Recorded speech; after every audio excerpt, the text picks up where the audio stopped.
Radha Madhava Kunja Vihari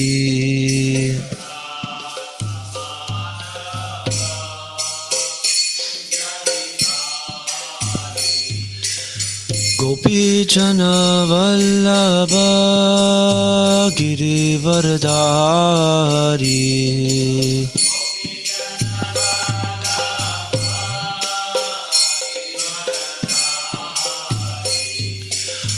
Gopi Jana Vallabha Girivardhari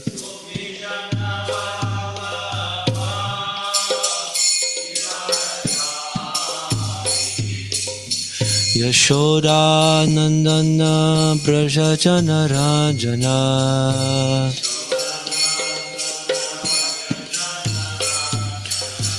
Yashoda Nandana Braja Jana Ranjana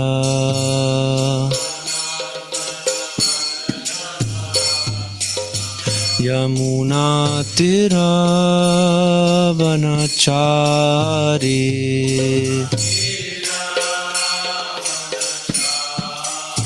Yamuna Tira Vanachari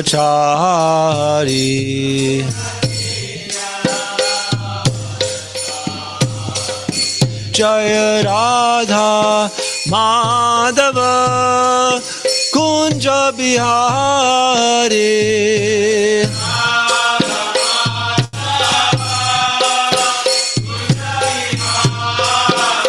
Jaya Radha Madhava Kunja Bihari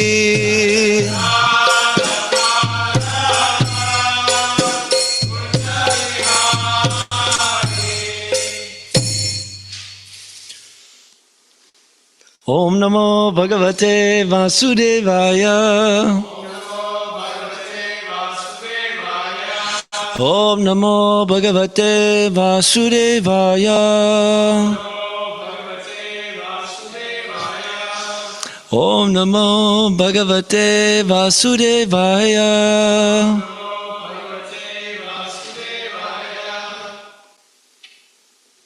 Srimad Bhagavatam, Canto 3, Chapter 27, and text number 7. Sarva Bhuta Samatvena Nirvairena Aprasangataha Brahmacharyena Maunena Swadharmena Baliyasa Sarvabhuta Samatvena Nirvairena Prasangata Brahmacharyena Maunena Swadharmena Baliyasa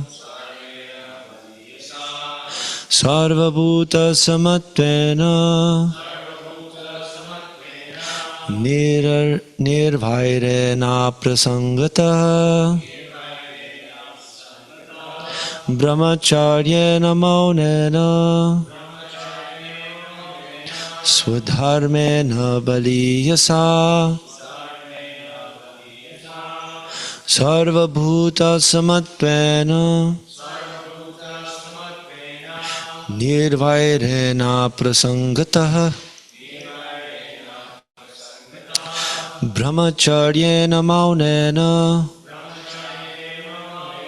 Swadharmena Baliyasa Sarvabhuta Samatvena Sarvabhuta Samatvena Nirvairena Prasangata Nirvairena Prasangata Brahmacharyena Maunena Brahmacharyena Maunena Swadharmena Baliyasa Swadharmena Baliyasa Sarvabhuta Samatvena Sarvabhuta Samatvena Nirvairena Prasangataha Nivairena Prasangataha Brahmacharyena Maunena Brahmacharyena Maunena Swadharmena Baliyasa Swadharmena Baliyasa Sarvabhuta Samatvena Sarvabhuta Samatvena Nirvairena Prasangata Nivairena Prasangata Brahmacharyena Maunena Brahmacharyena Maunena Swadharmena Baliyasa Swadharmena Baliyasa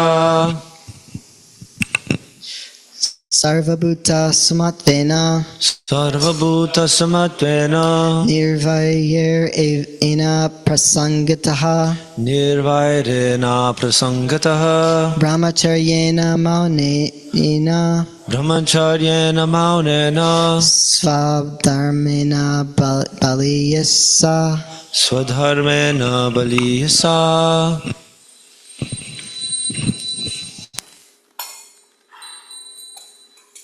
Okay, online, please chant.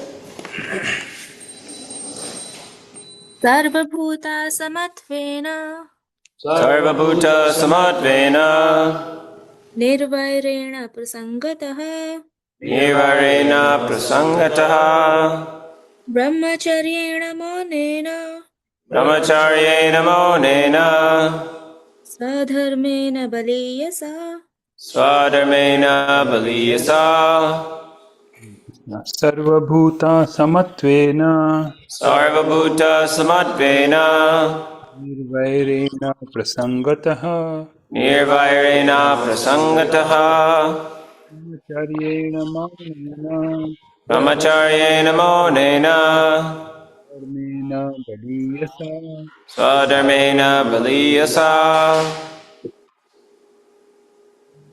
Okay. Hare Krishna. Sarvabhuta Samatvena Sarvabhuta Samadvena Nirvena Prasangataha Nirvairena Prasangataha Brahmacharyena Maunena Brahmacharyena Maunena Swadharmena Baliyasa Swadharmena Baliyasa Sarva Bhuta, living entities. Samatvena, by seeing equally. Nirvairena, without enmity. Aprasangataha, without intimate connections. Brahmacharyena, by celibacy. Maunena, by silence. Swadharmena, by one's occupation. Baliyasa, by offering the result. Translation. In executing devotional service, one has to see every living entity equally, without enmity towards anyone, yet without intimate connections with anyone. One has to observe celibacy, be grave, and execute his external activities, offering the results to the Supreme Personality of Godhead. Purport. A devotee of the Supreme Personality of Godhead who seriously engages in devotional service is equal to all living entities. There are various species of living entities, but a devotee does not see the outward covering. He sees the inner soul inhabiting the body. Because each and every soul is part and parcel of the Supreme Personality of Godhead, he does not see any difference. That is the vision of a learned devotee. As explained in Bhagavad Gita, a devotee or a learned sage does not see any difference between a learned brahmana, a dog, an elephant, or a cow, because he knows that the body is the outer covering only, and that the soul is actually part and parcel of the Supreme Lord. A devotee has no enmity towards any living entity, but that does not mean that he mixes with everyone. That is prohibited.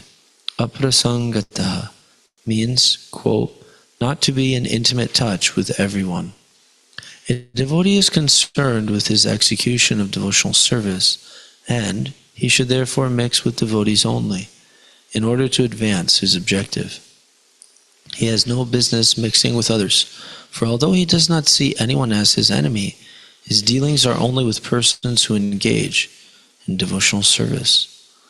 A devotee should observe the vow of celibacy. Celibacy does not necessitate that one be absolutely free from sex life. Satisfaction with one's wife is permitted under the vow of celibacy. The best policy is to avoid sex life altogether. That is preferable. Otherwise, a devotee can get married under religious principles and live peacefully with a wife. A devotee should not speak needlessly. A serious devotee has no time to speak of nonsense. He is always busy in Krishna consciousness. Whenever he speaks about Krishna. Mauna means silence. Silence does not mean that one should not speak at all, but that he should not speak of nonsense. He should be very enthusiastic in speaking about Krishna. Another important item described here is swadharmena, or being exclusively occupied in one's eternal occupation, which is to act as the eternal servitor of the Lord, or to act in Krishna consciousness. The next word, baliyasa, means offering the results of all activities to the Supreme Personality of Godhead. A devotee does not act on his personal account for sense gratification. Whatever he earns, whatever he eats, and whatever he does, he offers for the satisfaction of the Supreme Personality of Godhead. And translation. In executing devotional service, one has to see every living entity equally, without enmity towards anyone, yet without intimate connections with anyone. One has to observe celibacy, be grave, and execute his eternal activities, offering the results to the Supreme Personality of Godhead. In Sanskrit, Sarva Bhuta Samatvena Nirvairena Prasangata Brahmacharyena Maunena Swadharmena Baliyasa. Hare Krishna, dear devotees. I begin by offering my respectful obeisances to His Divine Grace, A.C. Bhaktivedanta Swami Prabhupada, and to all assembled devotees. Hare Krishna. So, please let us know if there's any comments from Maharaj or Krishna Shravana Prabhu. If you'd like to participate, let us know. So,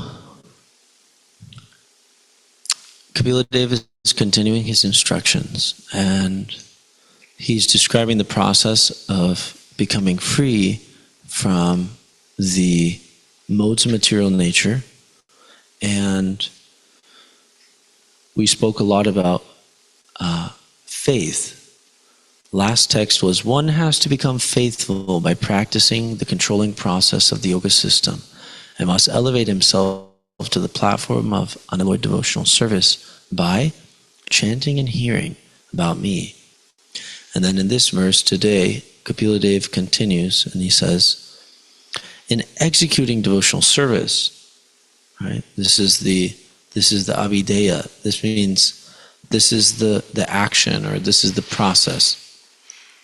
And he gives some qualities that have to be, or some boundaries, or some guardrails that can be helpful. In executing devotional service, one has to see every living entity equally, without enmity towards anyone, yet without intimate connections with anyone. One has to observe celibacy, be grave, and execute his eternal activities, offering the results to the Supreme Personality of Godhead. Now, one may say that the devotee, right, as we were mentioning, as Prabhupada was mentioning in the class we heard yesterday, that in the material world it's normal for somebody to feel envious of others. That's basically the status quo of the material world, is for us to feel envy. Because there's a limited amount of resources, there's a limited amount of power or control, there's a limited amount of wealth, there's a limited amount of food. And all of these are types of material opulences. There's a limited amount of fame, right? If you stack up, you want to measure fame by any metric within the material world, then it's always limited, right? One cannot, within the human society, one cannot be famous amongst the cows, or normally, or famous amongst the birds, until, you get to a transcendental personality who actually transcends the modes of nature, and he can be appreciated, as was mentioned by Prabhupada. Krishna is descending into every species just to reclaim them. And so personalities that are fully spiritualized, they can be appreciated unlimitedly by all the species, as was shown by Lord Chaitanya Mahaprabhu in the HareKrishnaKC forest, and by great personalities like Gaur-Kishore Das Babaji or Jagannath Das Babaji. There's one of them that he had many animal friends with him. Do you know Krishna Shravana Prabhu? Jagannath Das Babaji. And there's other devotees like Shivananda Sain, who had a dog that he was friends with, and so on and so forth. And Lord Chaitanya Mahaprabhu, he made all the animals dance and chant with him in Sankirtan in the HareKrishnaKC forest. And there's also an anecdote. There was a cat which was fondly associated with Srila Prabhupada, and Prabhupada actually put his foot on the cat's head, and the next day he left his body. So we can imagine what kind of destination he reached. So we're talking about fame and in the material world, how such opulences are limited.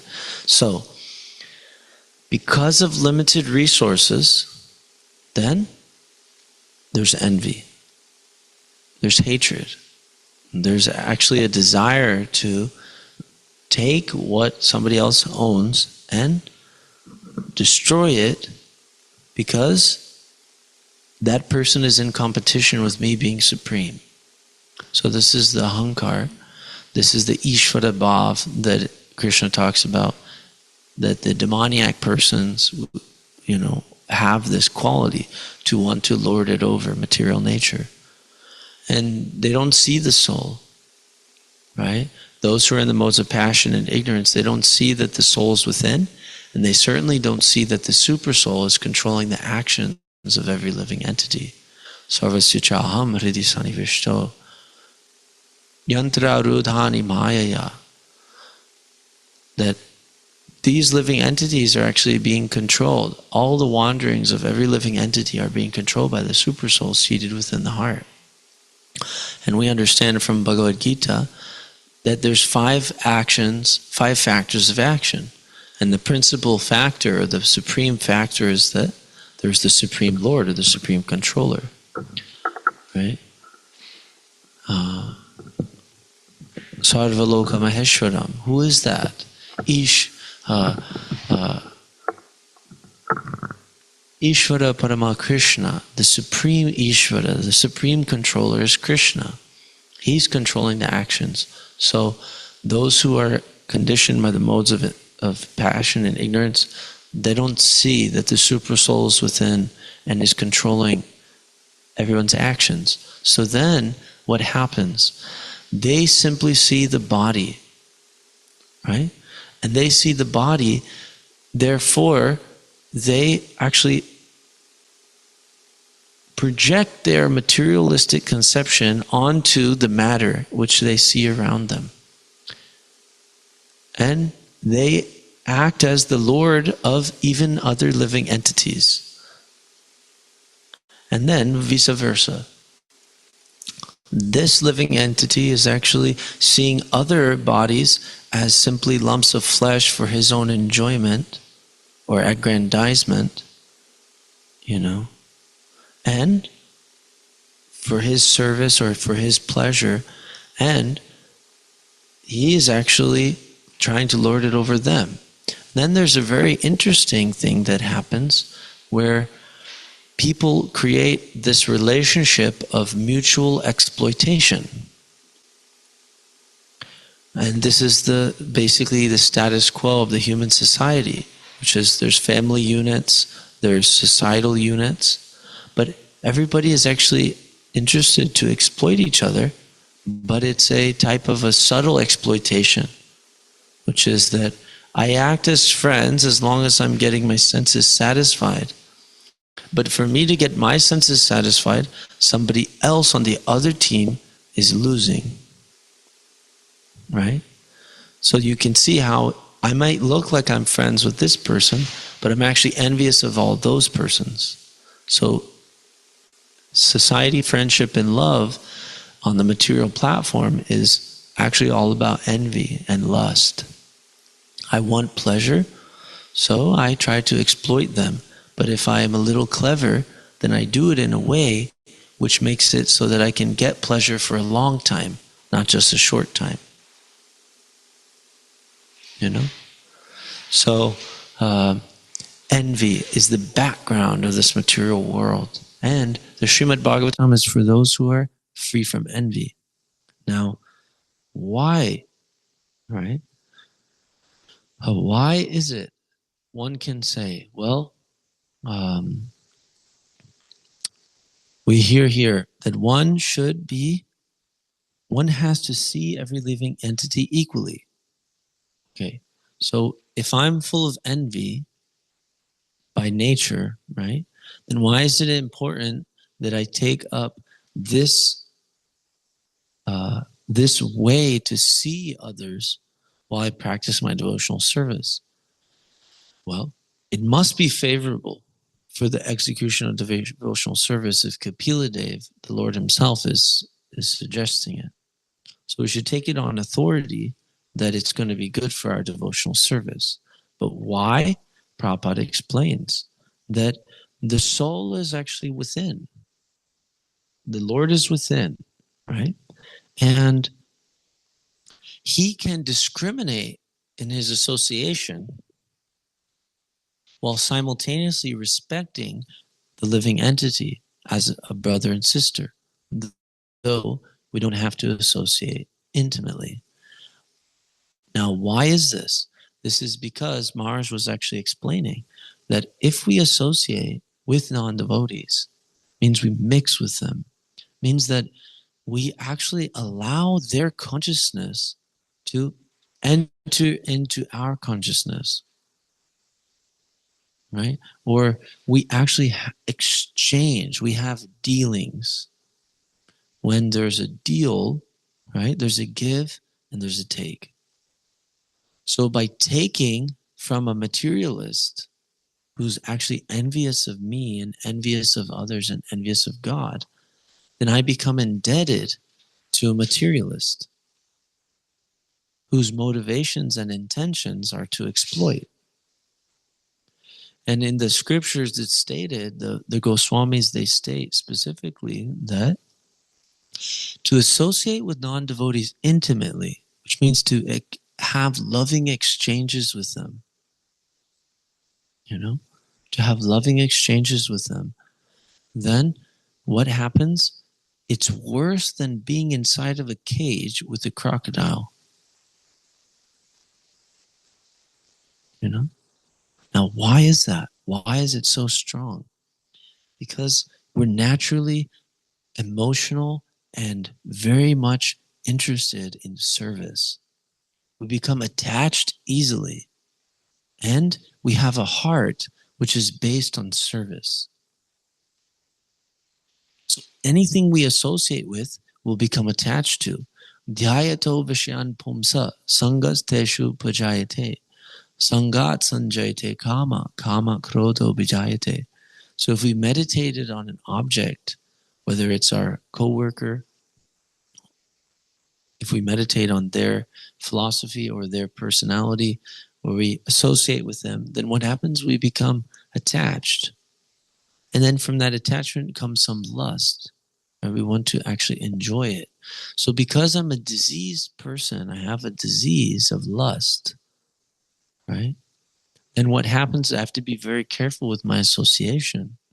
And Prabhupada states in one of the purports of the 18th chapter of Bhagavad Gita, he states that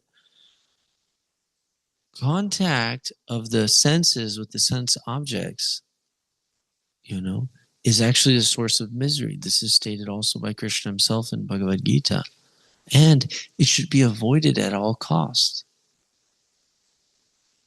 Right? So the idea is that if the point I was making is that Prabhupada states in the Bhagavad Gita 18th chapter purports, he states that one should avoid at all cost the contact of the material senses with the objects. Let me see if I can find it exactly, because we read it yesterday. And let's see here. Yeah, this is chapter 18, text 38 purport. This states, that happiness which is derived from contact of the senses with their objects, and which appears like nectar at first, but poison at the end, is said to be of the nature of passion. Purport, a young man and a young woman meet, and the senses drive the young man to see her, to touch her, and to have sexual intercourse. In the beginning, this may be very pleasing to the senses, but at the end, or after some time, it becomes just like poison. They are separated. Where there is divorce, there is lamentation, there is sorrow, etc. Such happiness is always in the mode of passion. Happiness derived from a combination of the senses and the sense objects is always a cause of distress and should be avoided by all means. So this is very much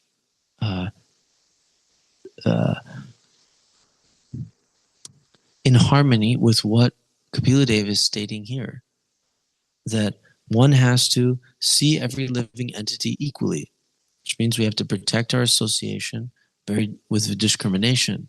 It's said that the Madhyamadikari, he associates with the devotees. He becomes friends with the devotees. Maitri, he becomes a friend. Then he actually worships the Supreme Lord. Right? Then he avoids the envious people that don't want anything to do with Krishna or devotional service. That's our definition of envy. How do we know somebody's envious? If he doesn't like to chant Hare Krishna, or he becomes mad or discourages others from serving the Lord. Such a person is allowed to exist within this material world and is actually my brother. But at the current moment, if I associate with such a person, then I can become contaminated because my faith is not yet strong. Right? If my faith is pliable and I'm prone to become attached to whatever I associate with, right? Then if I associate with somebody who's envious of Krishna or envious of Prabhupada, right? Then I can get that quality. And in the name of being a follower of God, I can actually say very heinous things about Prabhupada or Prabhupada's servants or the holy name. So such persons should be avoided. Then the innocent persons should be given mercy. That's also very, very favorable for the execution of devotional service and practice. It's called high sadhana, which means Lord Sri Chaitanya Mahaprabhu, he ordered us Wherever you go, whomever you meet, give them the instructions of Krishna, right? And you could say the essence of the instructions of Krishna were exemplified by Sri Chaitanya Mahaprabhu himself. So teach them how to live and act like Chaitanya Mahaprabhu. And what did he do? He chanted. And he also has many followers. And the followers have given.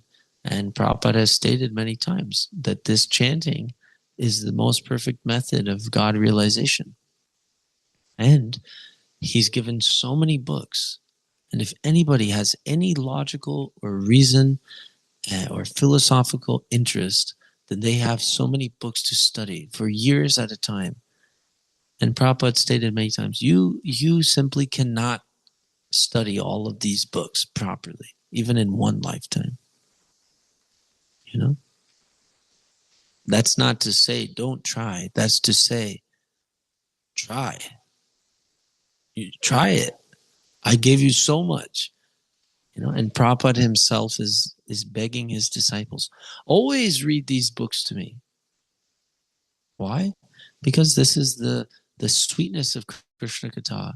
Satatam, how does it go? Yes. Satatam kirtiyanto mam. Always glorifying myself, Krishna says. Satatam, sat, eternally, perpetually glorifying me. The devotees, the pure devotees, engage themselves. They get relish out of it. Yesterday, His Holiness Dhanavir Goswami was feeling some inquiries from myself and Gyanaman Prabhu, and we were inquiring from Maharaj about contemplations or meditations that we might maintain to help our service. And because there's projects or there's plans that we could be making, or we could be problem solving, something like that. And Maharaj gave a simple answer, which is whatever your service is at the moment, then that should be your meditation. Whatever your service is, and if you're doing some service, or you can be chanting, right? So then Maharaj was exemplifying how Mother Yashoda, she is actually singing the glories of Krishna while she's working. So she's churning the butter, and she's singing about Krishna's pastimes.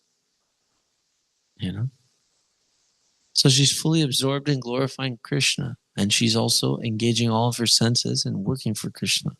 That's called samadhi. That's called trance. Fully plugged in to Krishna.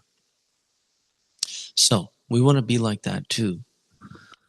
So another couple points here were that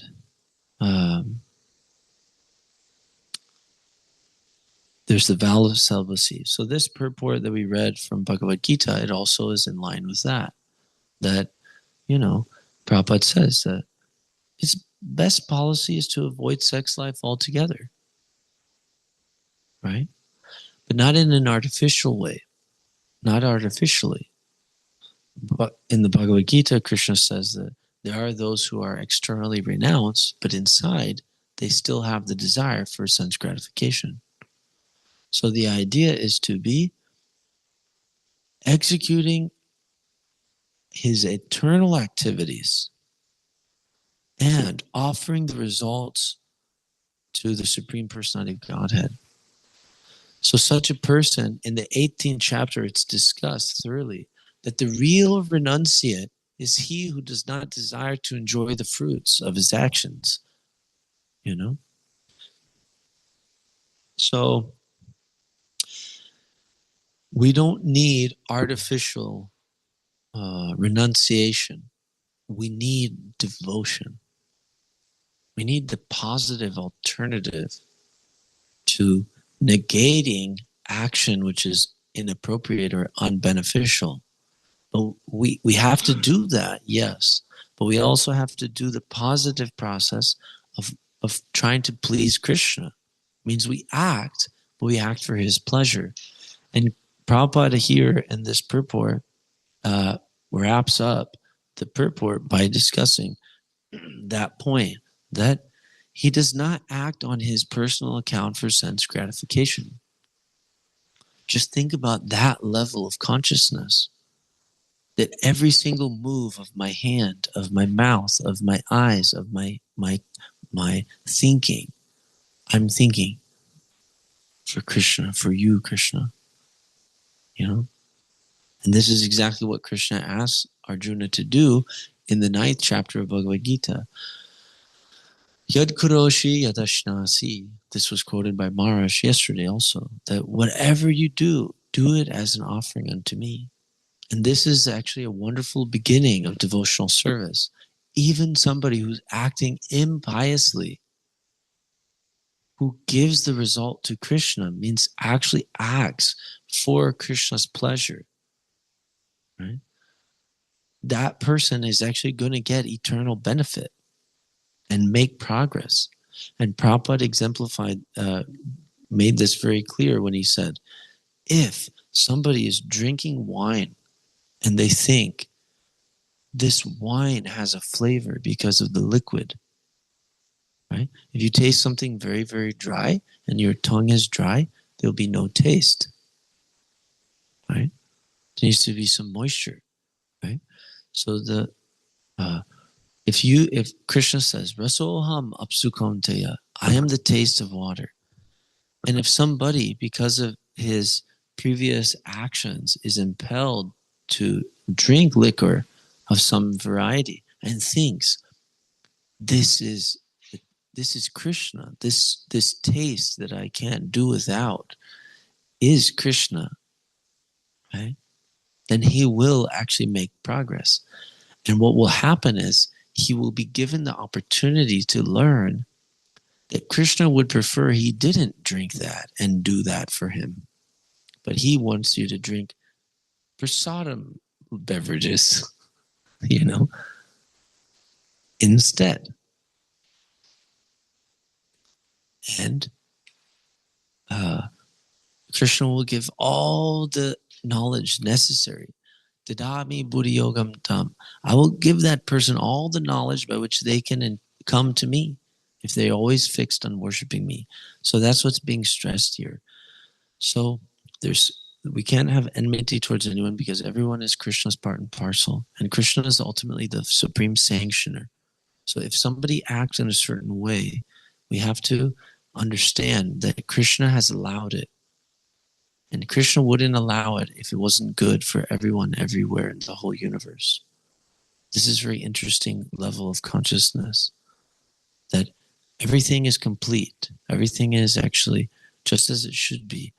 And I can do something on my side. I can be Krishna conscious now, here, now, right? I can remember Krishna now. That's the most important emergency, So, but it doesn't mean that we neglect our duties and we don't have principles to live by. No, as we can see, principles are favorable for devotional service.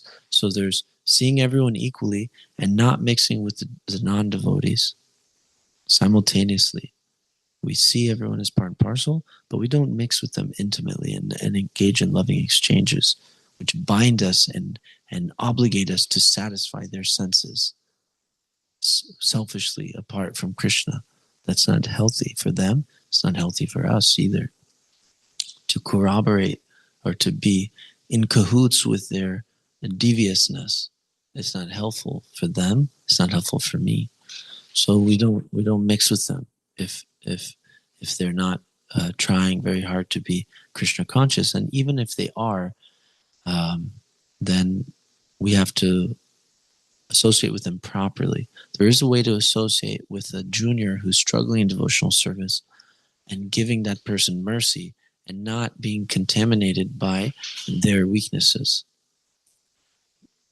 That is possible. And that can be done by strength of one's great japa. If you have great japa and you're fully engaged and you have blessings from the parampara to teach others, then one can get the protection to give mercy to juniors who are struggling with their senses and the principles, and simultaneously not be affected or drawn down to their level of consciousness. Right? Then, the celibacy vow. Celibacy is allowed within marriage if according to the laws that Prabhupada has given in his books.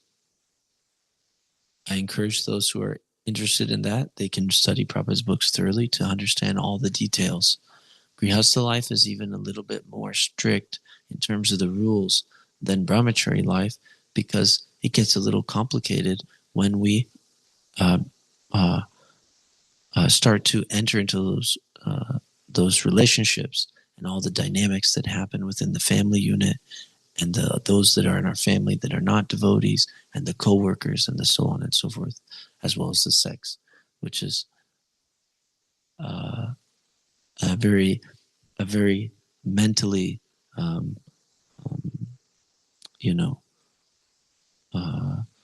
powerful force, possibly taking us away from Krishna. And then there's that we should not speak needlessly, which means that we should speak only about Krishna and Krishna consciousness. So those are some points. Thank you, Prabhus. Would anybody like to add anything or ask anything?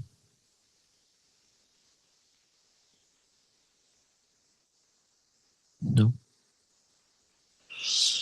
Okay, thank you very much, devotees. And